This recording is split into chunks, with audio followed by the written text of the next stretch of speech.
2024년 3월 22일 우리 대표팀은 아시아 지역 2026 월드컵 예선에서 태국과의 홈 경기를 통해 팬들의 신뢰를 되찾는 매우 중요한 경기를 가집니다. 한국에게 이 경기는 자신들의 힘을 증명할 기회일 뿐만 아니라 국제 무대에서 높은 목표를 향한 중요한 진전입니다. 한국 국가대표팀은 아시아에서 가장 유명한 팀 중 하나일 뿐만 아니라 어떤 상대에게도 위협이 됩니다. 긴 역사와 인상적인 성과를 가진 우리는 항상 높은 평가를 받으며 국가를 위한 역사적인 승리를 가져올 것으로 기대됩니다. 태국과의 중요한 경기 전 한국 팬들은 승리뿐만 아니라 팀이 경기장에서 보여주는 용기와 팀워크에 대한 기대를 가지고 있습니다. 그들은 최고의 벨과 젊은 열정이 가득한 선수들의 섬세한 조화를 통해 멋진 공격 플레이와 견고한 수비 상황을 보길 바랍니다. 황선홍 감독의 지도 아래 한국 국가대표팀은 이 경기에서의 승리뿐만 아니라 미래의 더 큰 성공을 목표로 하고 있습니다. 그들은 세계 최고의 대회에서 경쟁할 수 있도록 강력한 팀과 확실한 전술 철학을 구축하고 있습니다. 많은 잠재력을 가진 선수단으로 한국 국가대표팀은 전 세계 수백만 팬들에게 끊임없는 영감을 제공합니다. 태국과의 경기는 단순한 경기를 넘어 축구를 통한 한국인의 열정과 자부심을 드러내는 기회입니다. 하지만 결국 우리 팀이 가져온 것은 심한 실망감입니다. 한국은 볼 컨트롤 주도권, 슈팅에서 태국보다 거의 우월한 모습을 보였습니다. 객관적으로 볼 때 황선홍 감독과 제자들의 공격 전개는 목표를 정확히 맞히는 많은 슛으로 위험을 만들어내며 나쁘지 않았습니다. 하지만 가장 중요한 것은 골이 단 한 번만 나타났고 그 결과 우리 팀은 단 1점만을 가지고 돌아와야 했습니다. 이는 분명 큰 실망이며 한국이 아직 2026년 월드컵 최종 예선의 공식적인 티켓을 확보하지 못했다는 것을 의미합니다. 그러므로 한국과 태국의 경기가 예상 밖의 결과로 끝나고 한국 팬들에게 큰 실망을 안겨주었다고 볼 수 있습니다.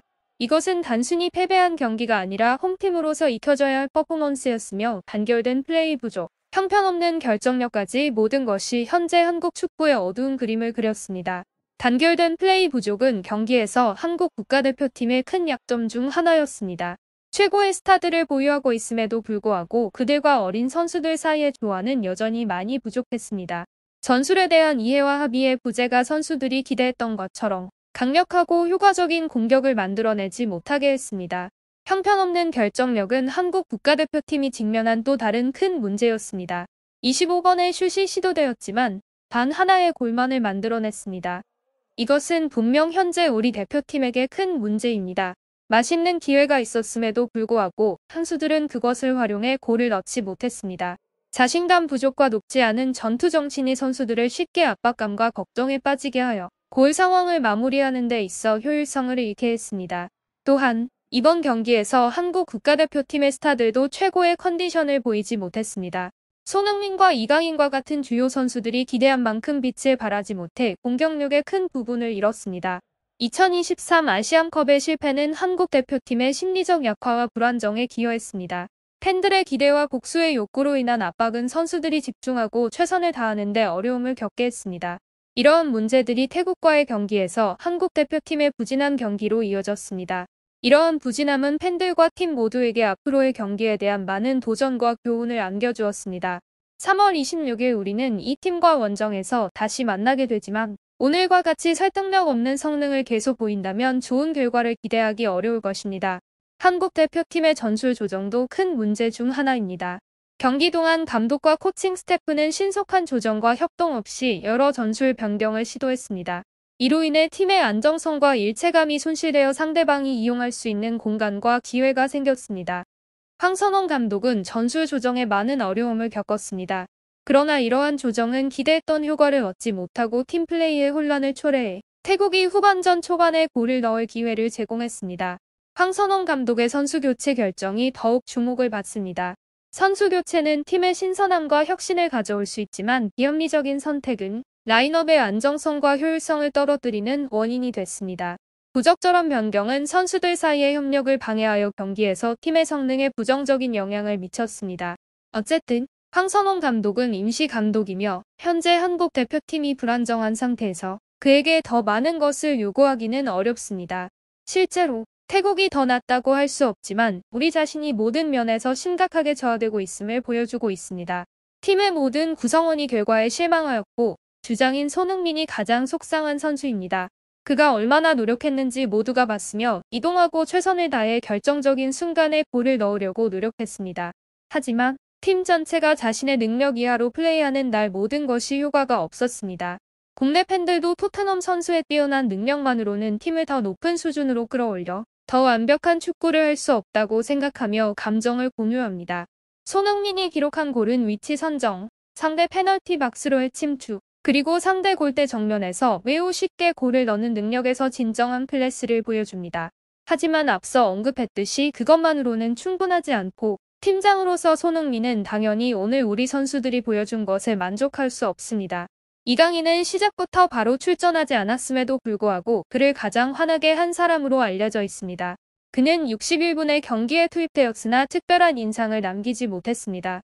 소파스코어에 따르면 이강인은 10번의 볼 컨트롤 소실, 정확한 슈팅 0회 및 성공적인 드리블 0회를 기록했습니다. 태국의 밀집 수비를 마주한 그는 전혀 위협적이지 못했습니다. 손흥민은 자신의 팀을 위해 이강인이 한 일을 목격하면서 차분함을 유지할 수 없었습니다. 그는 경기가 끝난 후 기자회견에서 가장 불쾌하고 쓰라린 감정을 모두 드러냈습니다. 오늘 팀 전체의 경기력에 대해 매우 실망했습니다. 한국은 더 높게 평가받고 홈 이점이 있으며 우리는 그렇게 약하게 뛸 수 없습니다. 왜 그런 걸까요? 아시안컵에서의 문제들은 이미 지나갔고 팀 전체가 필요한 축구 정신을 잃었다는 것이 정확합니다. 특히 이강인입니다. 그를 보며 공을 다루는 것을 보면 정말 화가 납니다. 이렇게 계속해서 뛴다면 나는 즉시 이강인이 국가대표팀에서 물러나도록 요청할 것입니다. 그는 경기 태도를 정정하기 전에 모든 것이 더 나빠지기 전에 꼭 필요합니다. 이는 전혀 좋지 않습니다고 했습니다. 손흥민은 경기가 끝난 후 데일리 스타와의 인터뷰에서 가장 중요한 것은 그가 전문성에 집중하고 자신을 향상시키려고 노력해야 한다는 것입니다. 그렇지 않으면 그의 국가대표팀에서의 날이 매우 가까워지고 있습니다고 말했습니다. 이강인이 국가대표팀을 떠날 수도 있다는 문제는 이미 오랫동안 나왔고 태국과의 좋지 않은 경기 후 다시 언급되었습니다. 손흥민이 그렇게 말했다면 이야기는 분명히 단순하지 않습니다. 국가대표팀 내부에 문제가 있을까요? 황선홍 감독은 기자회견 후 손흥민이 자신의 분노를 억제할 수 있도록 조언했지만 전반적으로 모든 것이 여전히 매우 긴장되어 있습니다. 물론 모든 것이 아시안컵 때처럼 나쁘지는 않기 때문에 이강인이 실수를 바로잡을 기회는 여전히 있습니다. 이는 단지 경기의 전문적 문제일 뿐이며 태국과의 재경기에서 성능을 향상시키는 데 집중한다면 모든 것이 여전히 앞으로 밝을 것입니다. 현재 필요한 것은 팀 전체가 단합하고 3월 26일 태국에서의 3점을 위해 어떤 대가를 치르더라도 결의를 다지는 것입니다. 이강인과 손흥민도 함께 앉아서 팀이 잘 뛰고 기대하는 결과를 얻을 수 있는 최선의 해결책을 찾아야 합니다. 어쨌든 현재 시점에서 그들은 한국 축구의 가장 밝은 두 별입니다. 모든 것이 우리가 기대하는 대로 잘 풀리길 바랍니다.